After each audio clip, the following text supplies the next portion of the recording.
Assalamualaikum warahmatullahi wabarakatuh. Hari ini kami akan mempresentasikan hasil diskusi kelompok kami untuk mata kuliah Institusi Pasar Keuangan. Next,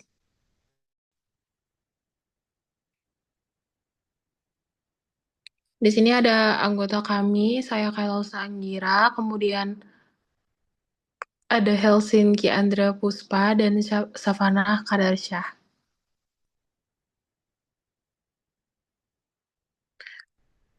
Untuk yang soal pertama, di sini diketahui investment in machinery itu 11.600.000, installation cost-nya ada 400.000, kemudian selling price year 1 sampai 5 itu 160.000 per piece, variable cost 50% from sales and fixed cost 500.000 per year, depreciation of machinery per year itu 2.400.000 dan 34% pajaknya. Kemudian untuk memulai proyek ini requires working capital of 150.000 setiap tahunnya, dan the working capital needed is 10% of sales revenue. Next.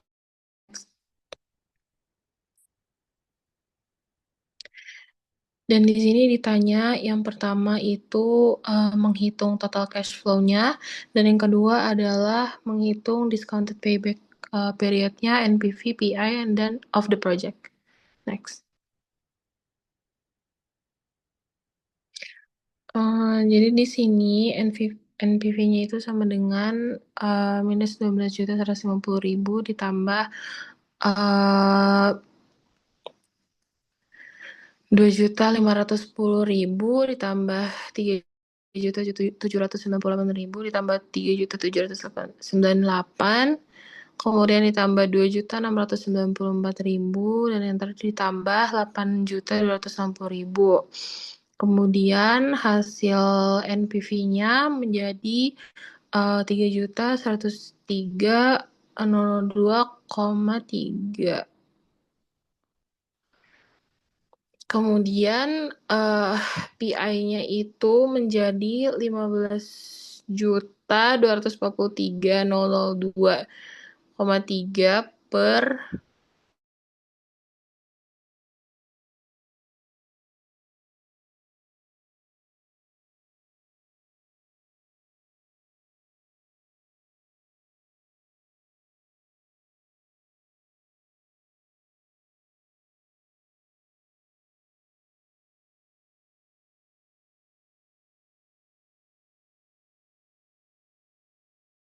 juta 150.000 dikurangi 10.114.193 per 5.128.810,3 yang hasilnya menjadi 4,4 tahun.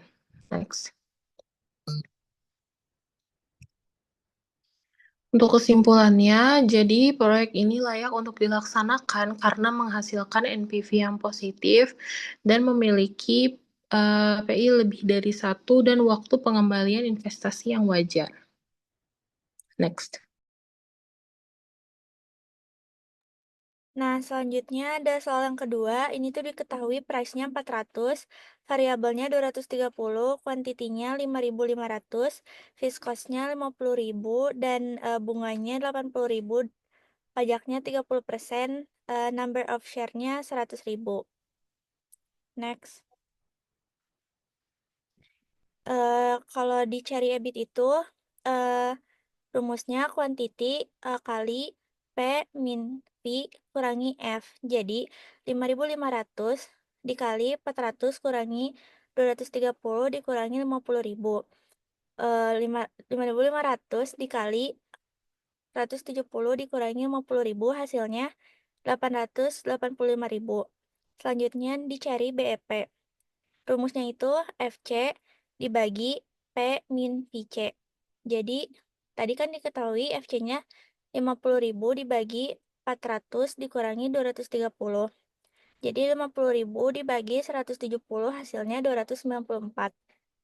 Yang selanjutnya itu dicari DOL. DOL itu rumusnya kuantiti dikali P min V dibagi quantity kali P min V dikurangi F.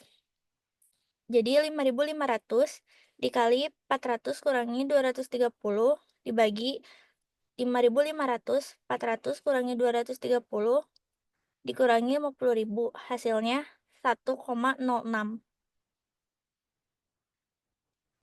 Lanjut, untuk mencari DFL, rumusnya EBIT dibagi EBIT kurangi interest. Kan tadi sebelumnya udah diketahui ya EBIT-nya 885.000.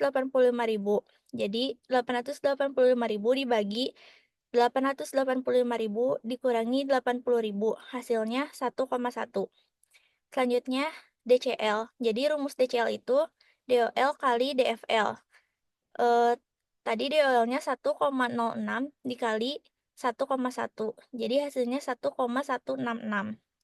Dan ini untuk nomor 2, bagian 2, ditanyakan jika interest-nya naik 10%. Jadi langkah yang pertama itu 10% dikali sama DOL-nya itu 1,06. Hasilnya 10,6%. Jadi EBIT 885.000 ditambah 10,6% dikali 885.000. Jadi 885.000 ditambah 10,6 dari 885.000 itu 93.810. Jadi hasilnya 978.810. Jadi kesimpulannya, jika sales naik 10%, maka pendapatan operasionalnya naik 10,6%, sebesar 978.810.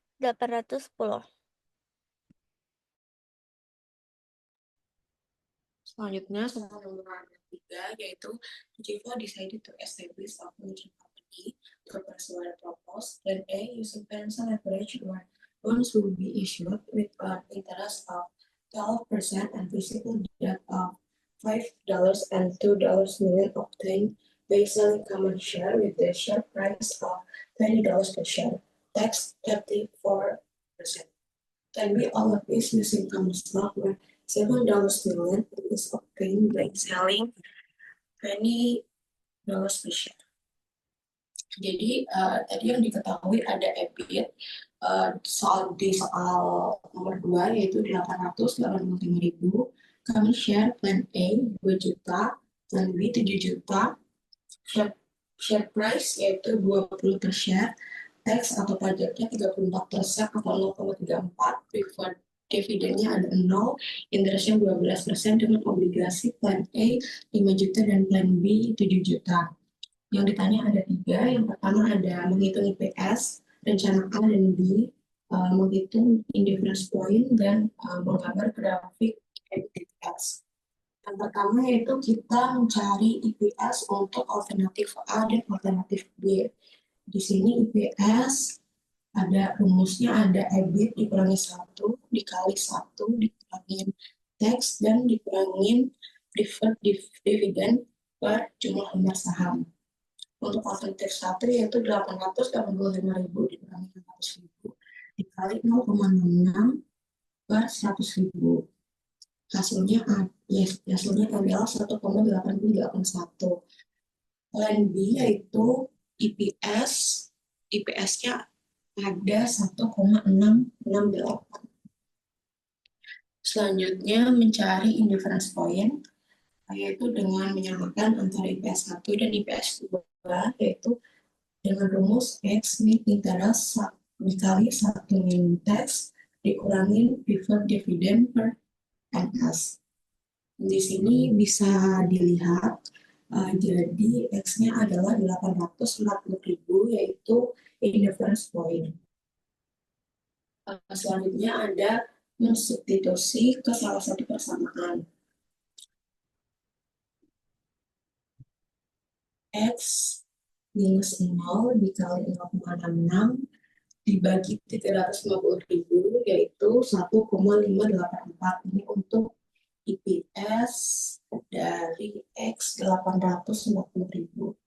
Selanjutnya kita mencari IPS untuk X di bawah 840.000 dan di atas 840.000.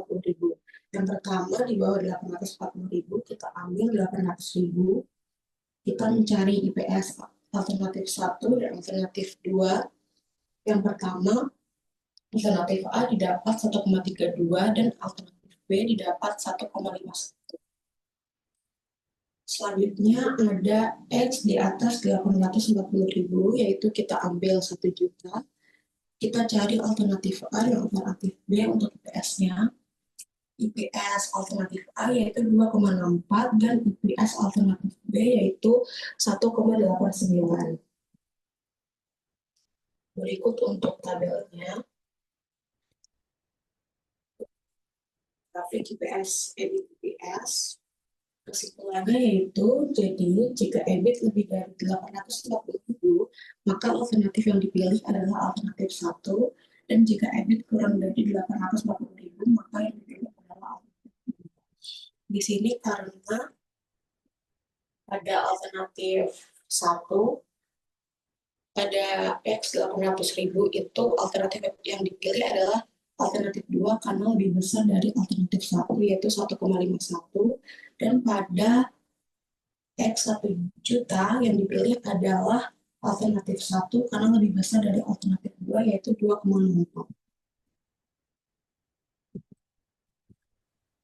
Oke, baik. Terima kasih. Sekian itu dari kelompok kami.